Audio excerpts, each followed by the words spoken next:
Hello students. So far in chapter 8, we have learned what is a differential equation, what is the meaning of the degree and order of a differential equation, and also how to obtain a differential equation from a given equation. That is, for example, if we are given ax plus by is equal to 1 as an equation, we obtain the differential equation from this by eliminating the arbitrary constants. That is a method which we have learned, isn't it? So by elimination of constants, of the arbitrary constants, that is by eliminating a and b, we can obtain the differential equation, and this is done by differentiating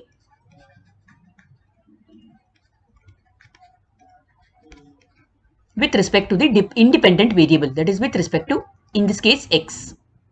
Okay, so this way we obtain a differential equation. Now what about solving a differential equation? That means suppose a differential equation is given to us, how to find the corresponding equation of that differential equation. That is the meaning of solving the differential equation. Now in this particular portion, in this particular lecture, we are going to learn about solving a differential equation by using this particular method, that is by using the variable separable method.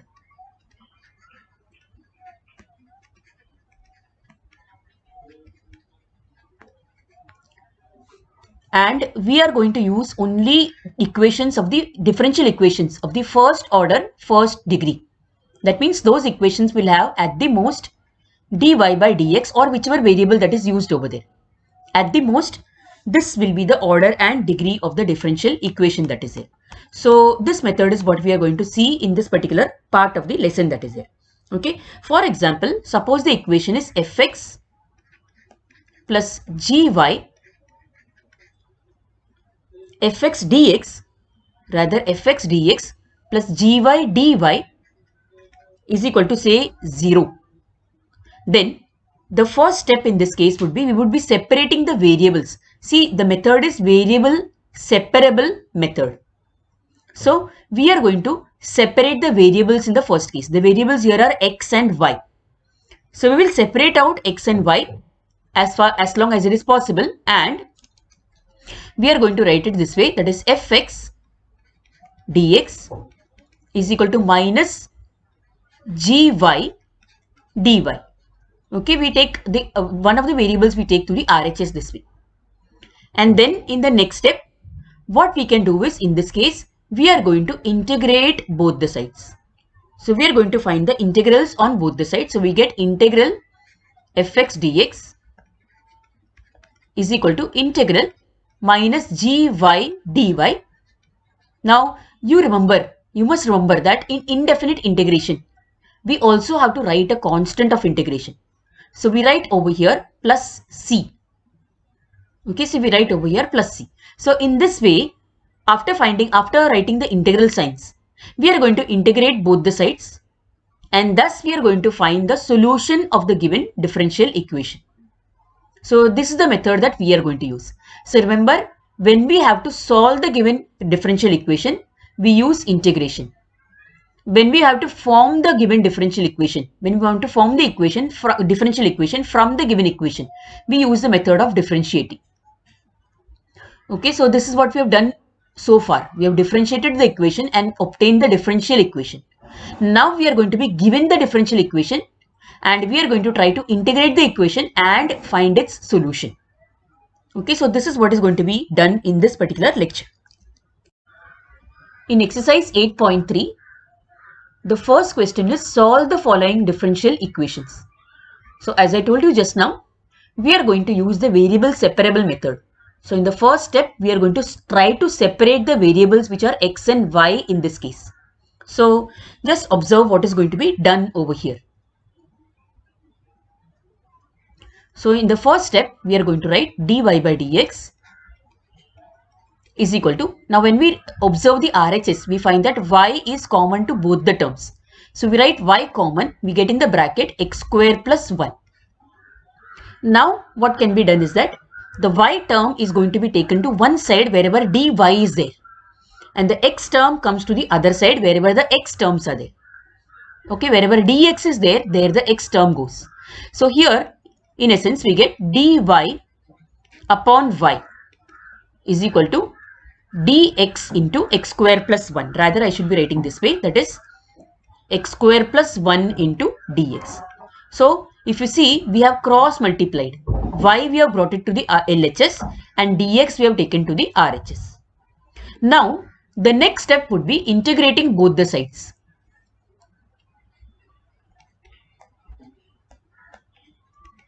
Integrating both the sides with respect to x. No, we don't have to write with respect to x. We just write integrating both the sides. So, integrating both the sides, we have integral dy upon y is equal to integral x square plus 1 dx. Now remember, when we write indefinite integration, it is very much essential to put a constant over there. So we also write plus c. Okay. Now solving it further. Let me solve it over here. Solving it further, we find the integral on both the sides. So the integral of 1 upon x is log x. So the integral of 1 upon y dy will be log y. Log y is equal to, on the RHS, the integral of x square is x cube upon 3. Using the formula x raised to n, we get x cube upon 3 plus the integral of 1 becomes x. So in this way, and plus c remains as it is. So as a result, now we have removed all the differential equations from here. That means we have solved the differential equation and this is our solution. As far as we are concerned, this is our solution that is here. Now the second question is d theta by dt is equal to minus k theta minus theta 0. So we separate out the variables like this. That is d theta upon, let this theta minus theta 0 come to the LHS. It becomes upon theta minus theta 0 in this case is equal to minus k into, we cross multiply with dt this way. Now we integrate both the sides. So integrating both the sides,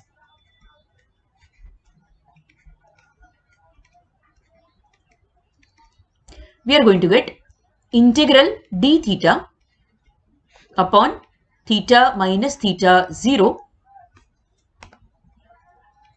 is equal to integral minus k dt plus c. And therefore, upon finding the integrals, see the integral of 1 upon x is log x.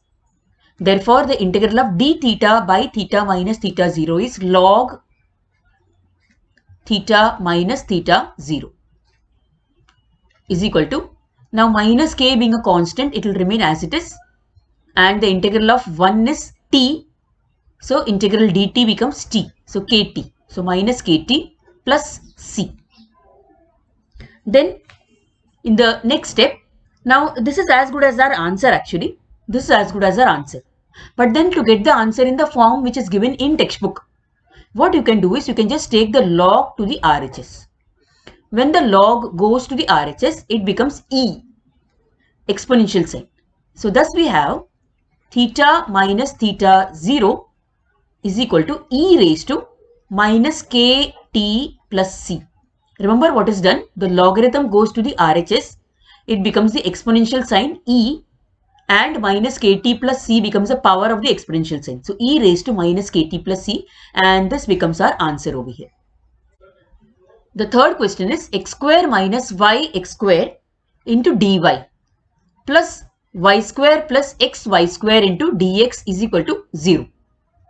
Now as the first step in this question, what we do is we take the x square term common in the first bracket. So we get 1 minus y x square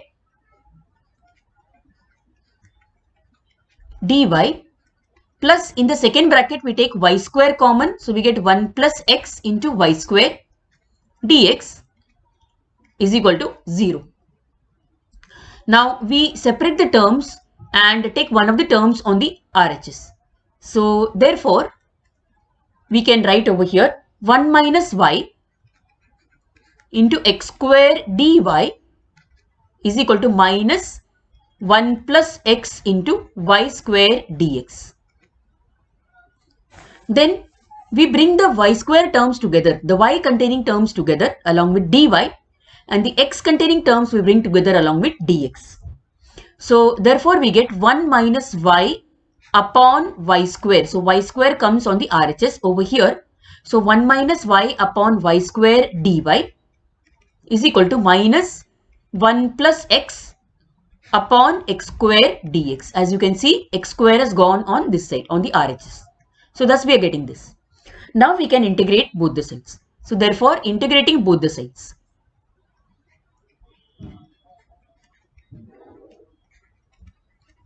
Integrating both the sides, we have integral 1 minus y upon y square dy is equal to, let us put the minus sign outside, we get over here 1 plus x upon x square dx and plus c. Now further we separate out the denominators on both the sides. So therefore we get integral 1 upon y square minus y upon y square. Now y upon y square, y gets cancelled, so 1 upon y it becomes. Okay, remember y gets cancelled when we separate out the integrals. So this we get on the LHS, and on the RHS the same thing, same way we get 1 upon x square plus 1 upon x dx and plus c. Now to integrate it properly, we can write y square from this term in the numerator. So we get y raised to minus 2 minus 1 upon y dy is equal to, again the same thing can be done here also. 1 upon x square can be written as x raised to minus 2 plus 1 upon x dx. Then the integral of y raised to minus 2 using the formula y raised to n, that is y raised to n plus 1 upon n plus 1. We are going to get y raised to minus 2 plus 1 upon minus 2 plus 1 minus the integral of 1 upon y is log y is equal to minus the same thing, x raised to minus 2 plus 1 upon minus 2 plus 1 minus into plus minus log x, because the integral of 1 upon x is log x plus c. Now this is as good as a solution for our differential equation, but we have to write it in a proper form now. So therefore we get y raised to minus 1 upon minus 1 minus log y is equal to x raised to minus 1, that is again minus x raised to minus 1 upon minus 1 minus log x plus c. Then in the next step, y raised to minus 1 can go in the denominator. So we get minus 1 upon y minus log y is equal to minus 1 upon x, that is that minus and minus gets cancelled in this case, minus and minus gets cancelled, so there is no minus sign over here. So we get 1 upon x minus log x. Now again this can be written as a solution, but if you want to write the solution as it is given in the textbook, in the answer form, on answer part of the textbook, we can rearrange the terms, we can bring the log terms together. So therefore we can get log x minus log y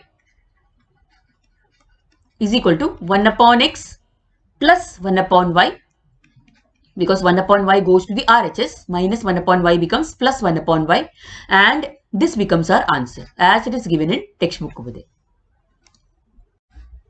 The fourth question, the question is y cube minus dy by dx is equal to x dy by dx.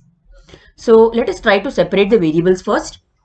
So we can write it this way, that is y cube is equal to x dy by dx plus dy by dx. You can see what was done over here. Dy by dx went to the RHS. Now we can write y cube is equal to, now dy by dx, let us take it common, and in the bracket we get x plus 1. This way. Now the dy term, the y cube and dy term are written together. That means cross multiplication is done. Y cube term comes to the RHS, it becomes dy upon y cube, and dx and x plus 1 go to the LHS. Okay, so therefore we are going to get dy by y cube is equal to dx upon x plus 1. I hope you're understanding what is being done over here. And now integrating both the sides, we get over here integral dy upon y cube is equal to the integral of dx upon x plus 1 plus c. Then bring y cube to the numerator. So therefore we get integral y raised to minus 3 dy is equal to integral RHS remains the same. Now y raised to minus 3, we use the formula x raised to n formula. So in the answer we are going to get y raised to minus 3 plus 1, that is minus 2 upon again denominator y raised, that is minus 3 plus 1, which is minus 2. So in this way, and is equal to the integral of 1 upon x is log x. So integral of 1 upon x plus 1 becomes log x plus 1. So this way this becomes our answer, but to write it in the form which is given in the textbook, we can modify this further. We can bring y raised to minus 2 in the denominator, and therefore we get minus 1 upon 2y square is equal to RHS as it is. And therefore now minus 1 is kept as it is.